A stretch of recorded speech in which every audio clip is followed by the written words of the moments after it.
अब कार्यक्रम को आगे बढ़ाते हुए हम इस समय परमेश्वर की महिमा करेंगे और अब वक्त होगा कि हम हमारे मुख्य वक्ता भाई विनय डेविड के द्वारा परमेश्वर के वचनों को सुनेंगे। तो मैं भाई से निवेदन करूंगा कि भाई विनय डेविड आएंगे और परमेश्वर के वचनों में से जो कुछ संदेश हमारे लिए है सुनाएंगे। धन्यवाद।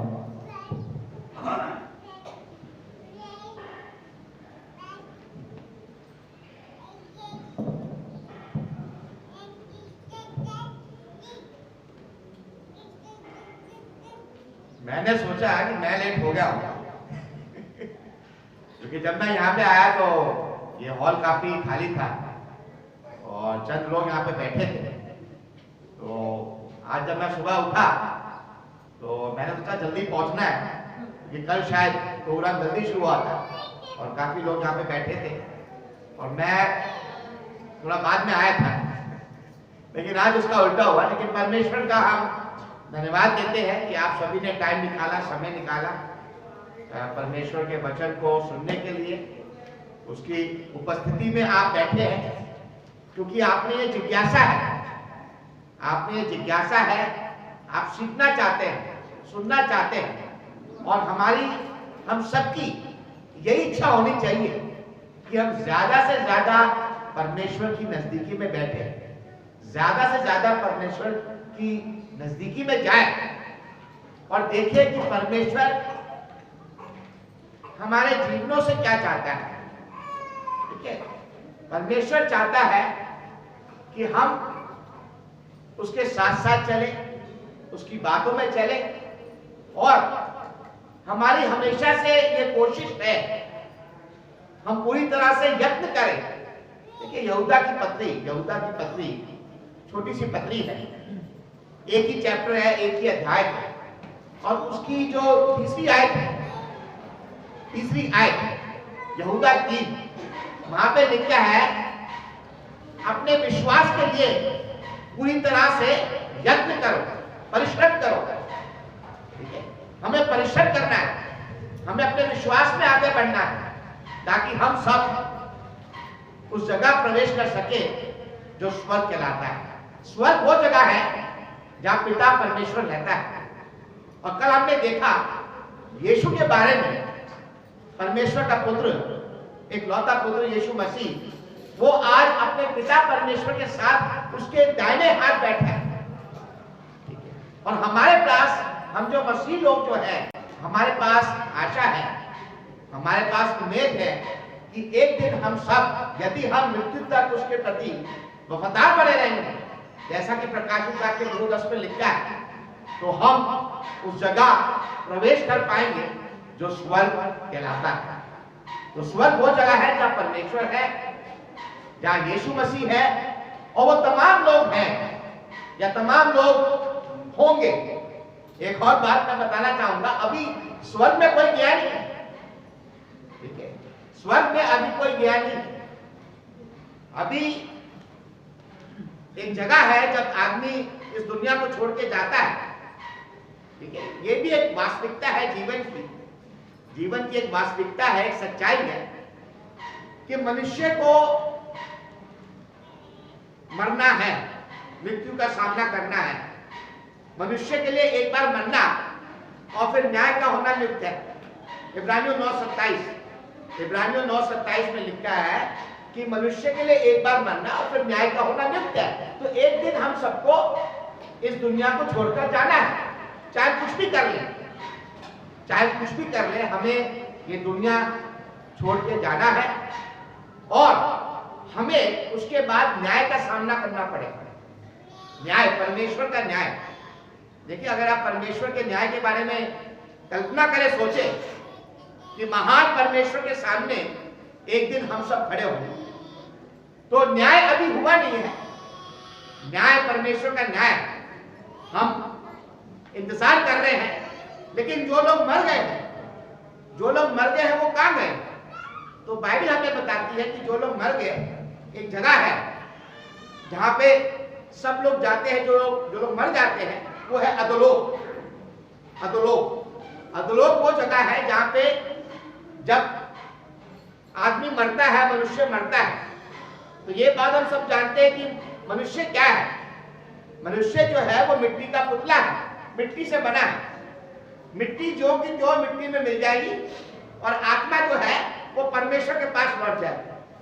सबोपदेशक 12:7 पे लिखा है कि मिट्टी जो की जो मिट्टी में मिल जाएगी और आत्मा जो है वो परमेश्वर के पास लौट जाएगी। वो परमेश्वर जिसने उस आत्मा को हमें दिया है, ठीक है।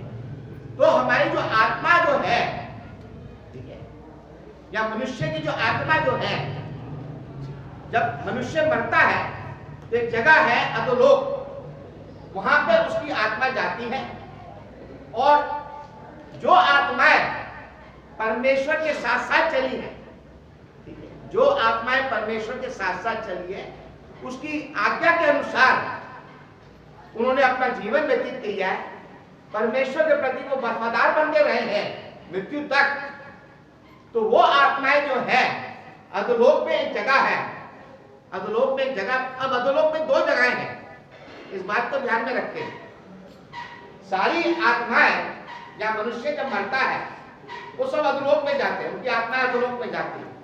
और अधोलोक में 2 जगहें हैं, एक है स्वर्गलोक।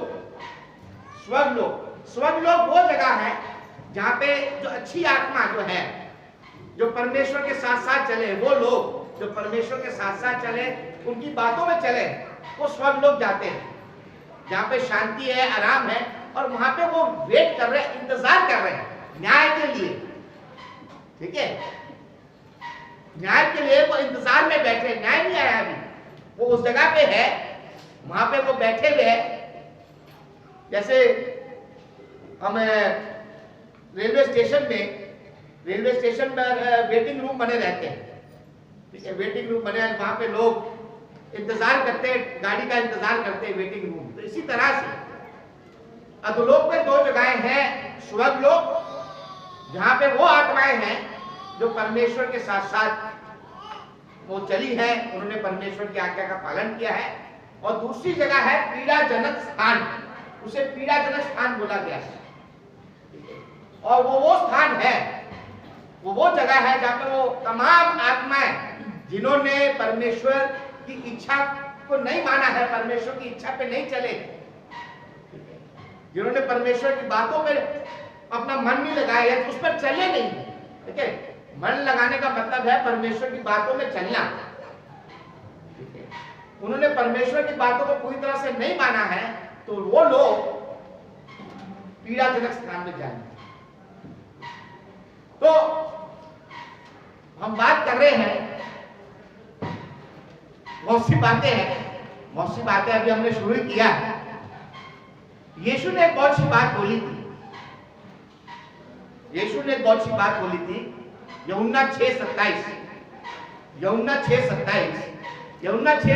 में यीशु ने बोला, मैंने देखा सुबह सुबह लोग यहाँ पे नाश्ता कर रहे थे और नाश्ता खत्म ही नहीं हो रहा था। तो यीशु ने बोला, नाशवान भोजन के लिए परिश्रम मत करो, परंतु उस भोजन के लिए जो अनंत जीवन तक ठहरता है, जिसे मनुष्य का पुत्र तुम्हें देगा, अर्थात पिता परमेश्वर ने उसी पर छाप लगाई है। यानी नाशवान भोजन के लिए परिश्रम मत करो।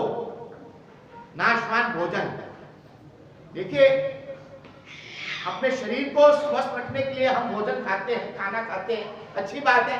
खाना नहीं खाएंगे तो कमजोर पड़ जाएंगे, लेकिन हमारी जो प्राथमिकता है, हमें जो पहला दर्जा तो देना है, वो परमेश्वर की बातों को देना है।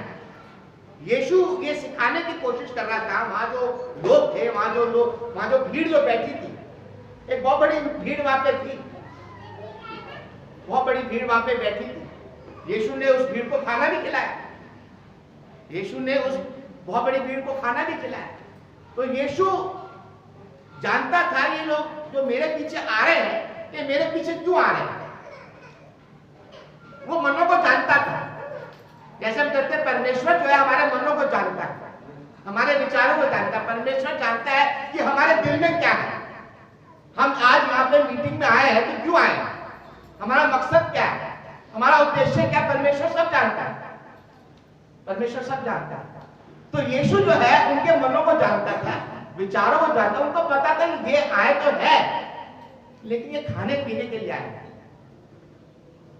तभी यीशु ने बोला कि नाशवान भोजन के लिए परिश्रम मत करो, परंतु उस भोजन के लिए जो अनंत जीवन तक ठहरता है। और वो अनंत जीवन तक ठहरने वाला जो भोजन जो है वो परमेश्वर का सामर्थ्यपूर्ण वचन है।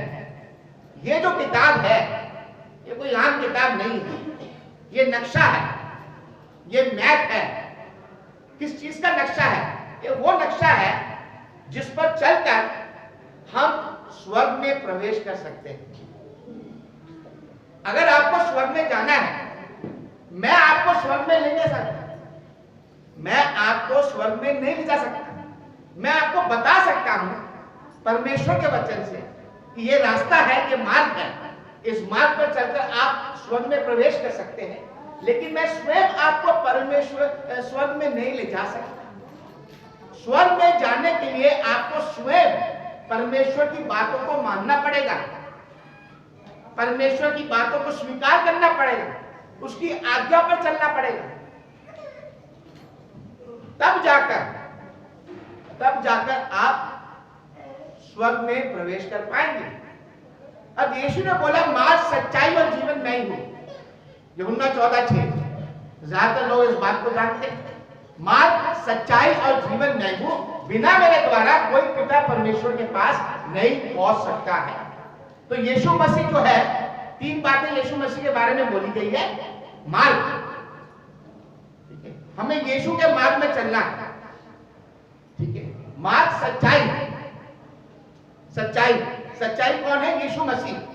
यीशु मसीह की बातें, यीशु मसीह की शिक्षा, मसीह की शिक्षा के बारे में हमने कल देखा था, ठीक है।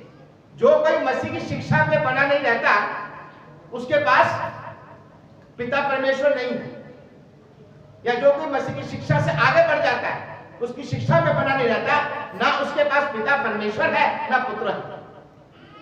और जो कोई मसीह की शिक्षा में बना रहता है उसके पास पिता भी है और पुत्र भी है। तो मसीह की शिक्षा में बना रहना, सच्चाई में बना रहना बहुत आवश्यक है, आवश्यक, बहुत जरूरी है।